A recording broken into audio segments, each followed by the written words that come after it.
Hello SPS Astrology lovers, this is Shankar Pratap Singh and you are watching SPS Astrology। दोस्तों आज मैं आपको बताने वाला हूं कि आपके बर्थ चार्ट में आपने कई बार देखा होगा कि कुछ ग्रह उचके होते हैं, यानी अपने एक्सल्टेशन में होते हैं, लेकिन उचके होने के बावजूद भी वो कई बार अस्त हो जाते हैं। अस्त यानी कंबशन, मतलब अगर कोई ग्रह सूर्य के बहुत करीब चला जाता है तो कई बार वो अस्त हो जाता है, जिसको हम कंबस्ट प्लैनेट बोलते हैं। और दूसरी तरफ ग्रह आपका उचका है। वैसे देखा जाए तो उचके जो ग्रह होते हैं वो काफ़ी फ़ायदा हमें देते हैं। किसी भी हाउस का लॉर्ड अगर उचका होता है तो उस पर्टिकुलर हाउस से संबंधित चीज़ों का हमें बेनिफिट मिलता है, गेन मिलता है।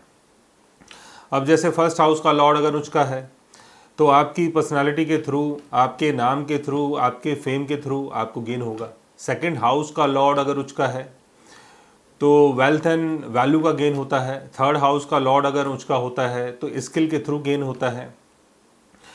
और अगर फोर्थ हाउस का लॉर्ड अपने एक्सल्टेशन में होता है तो आपके पास बहुत सारी प्रॉपर्टीज़ होती हैं कई बार। फिफ्थ हाउस का लॉर्ड अगर अपने एक्सल्टेशन में होता है तो क्रिएशन के थ्रू गेन होता है।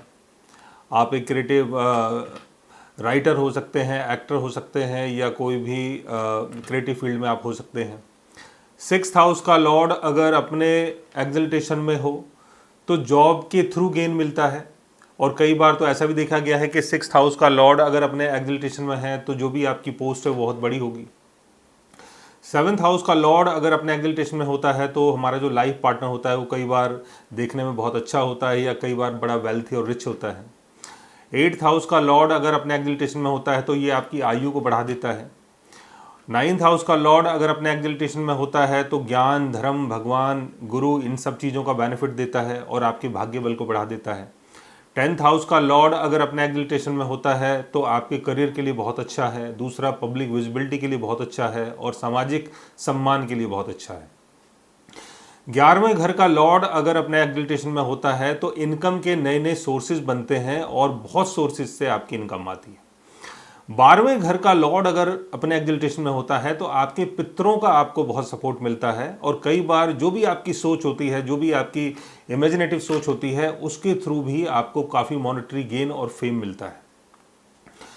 तो अलग अलग ग्रहों के लॉर्ड्स अगर अपने एक्सल्टेशन में होते हैं तो हमें बहुत बेनिफिट देते हैं, और जिस हाउस में उनकी प्लेसमेंट होती है उस हाउस का भी गेन हमें करवाते हैं। जैसे फर्स्ट हाउस का लॉर्ड अगर फोर्थ हाउस में है तो आपके नाम के थ्रू, आपके फेम के थ्रू आपको फोर्थ हाउस का गेन होगा। फोर्थ हाउस यानी प्रॉस्पेरिटी और वेल्थ, यानी जो भी एसेट्स होते हैं हमारे पास, जैसे प्रॉपर्टी हो गया या कोई ज्वेलरी हो गई और बहुत सारी चीज़ें जिसका भी संबंध एसेट से जुड़ता है, जो भी हमारा एसेट्स है तो उसका गेन होता है अगर आपका फर्स्ट हाउस का लॉर्ड अपने एक्सल्टेशन में है। सेकंड हाउस का लॉर्ड अगर अपने एक्सल्टेशन में होता है तो अगर आप प्रॉपर्टी में इन्वेस्टमेंट कर रहे हैं, जैसे सेकंड हाउस का लॉर्ड अगर मान लेते हैं कि फोर्थ हाउस में है, एक्सल्टेशन में है, और आपने प्रॉपर्टी में इन्वेस्टमेंट किया, तो आपकी जो इन्वेस्टमेंट है वो आगे चल के आपको गेन दे सकती है। तो किसी भी पर्टिकुलर हाउस का लॉर्ड अगर एक्सल्टेशन में होकर किसी दूसरे हाउस में जाता है तो वो दूसरे हाउस की चीज़ों को अचीव करने के लिए वहाँ पर गया है, और दूसरे हाउस की जब चीज़ों को आप अचीव करने के लिए गए हो और ऑलरेडी आपके पास वो सपोर्ट है, वो स्ट्रेंथ है, वो पावर है कि आप उस दूसरे घर को अचीव कर पाओ, तो आप बहुत इजीली तरीके से उसको अचीव कर पाते हो।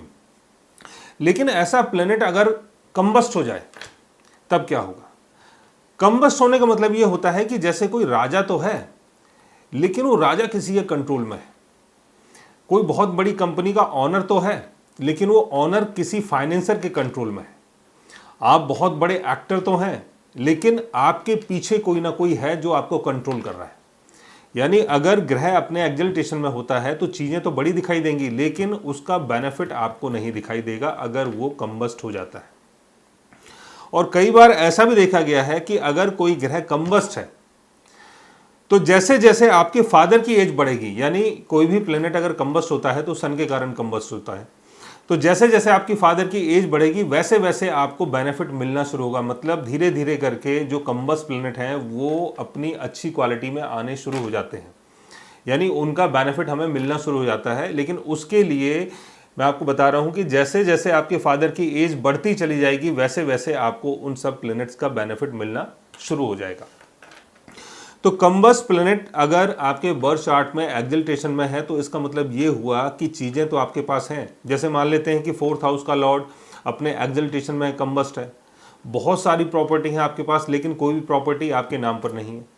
मतलब लोगों को तो दिखाई दे रहा है ये आपकी प्रॉपर्टी है और ये आपके परिवार वालों की प्रॉपर्टी है, लेकिन उस प्रॉपर्टी में आपका कोई नाम भी नहीं है। 2nd हाउस का लॉर्ड अगर अपने एक्सल्टेशन में है तो परिवार वाले बड़े वेल्थी हैं, पैसे वाले हैं, लेकिन वो जो वैल्यू है, वेल्थ है, वो आपके किसी काम नहीं आ रही है। 11th हाउस का लॉर्ड अगर अपने एक्सल्टेशन में है, मान लेते हैं कि 11th हाउस का लॉर्ड 10th हाउस में है, तो बिजनेस भी बहुत बड़ा है और इनकम के सोर्सेज भी बहुत बड़े हैं, इनकम भी बहुत आ रही है, बहुत तरीके से आ रही है, लेकिन उस इनकम का बेनिफिट आपको नहीं मिल रहा है क्योंकि वो इनकम जो है किसी और के कंट्रोल में चल रही है।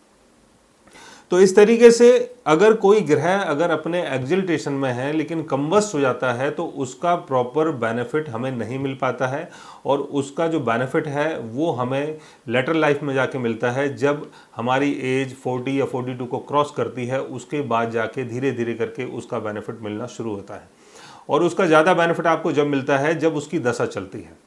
अच्छा, दशाओं का बेनिफिट कई बार पहले भी मिल जाता है। जैसे आपकी एज मान लेते हैं कि 19 ईयर्स है और उस टाइम उसी प्लेनेट की दशा चल रही है, तो दशा में कुछ बेनिफिट आपको मिलता है, क्योंकि कोई भी प्लेनेट अगर चल रहा है, उसकी दशा चल रही है, तो कुछ ना कुछ मॉनेटरी गेन तो आपको करवाता है, तो दशा में उसका बेनिफिट मिलता है। लेकिन वैसे जो बेनिफिट है, मतलब कार्मिक तौर पे अगर आप देखें, अगर उसका बेनिफिट आपको मिलना है तो वो आफ्टर द एज ऑफ 42 के बाद ही वो आपको बेनिफिट ज़्यादा उसका मिल पाता है। तो इसके लिए आपको करना क्या है कि अगर कोई ग्रह अगर मान लेते हैं कि कम्बस्ट हो गया है, सन के बहुत क्लोज है, वीक पोजीशन में आ गया है, तो उसके लिए क्या करें?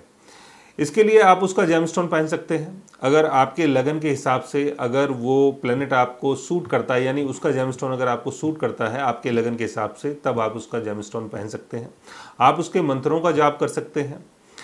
आप मंत्रों के जाप के द्वारा उसकी पावर को बढ़ा सकते हैं, यानी धीरे धीरे करके हो सकता है कि आगे चल के उसकी पावर बढ़े, लेकिन उसके लिए आपको रेगुलर तरीके से मंत्रों का जाप करना है।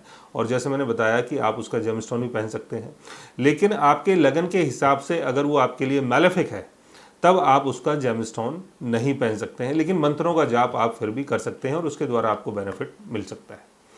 सो गाइस, आज मैंने आपको बताया कि हमारे बर्थ चार्ट में कई बार ये देखा जाता है कि कोई प्लेनेट अपने एक्सल्टेशन में है, यानी उच्च का तो है, लेकिन वो कम्बस्ट हो जाता है, यानी अस्त हो जाता है, तो उसका बेनिफिट हमें प्रॉपर तरीके से नहीं मिल पाता है। अगर आप भी जानना चाहते हैं अपने कम्बस्ट प्लेनेट्स के बारे में, तो उसके लिए आप हमारे चैनल को सब्सक्राइब कर सकते हैं। और अगर आप हमसे बात करना चाहें, कंसल्ट करना चाहें, पर्सनली हमसे मिलना चाहें, तो आप हमारी वेबसाइट के थ्रू, हमारे ऐप के थ्रू हमसे मिल भी सकते हैं, बात भी कर सकते हैं, और गाइज आप हमसे कंसल्ट भी कर सकते हैं। So guys, take care, love you all and good bye.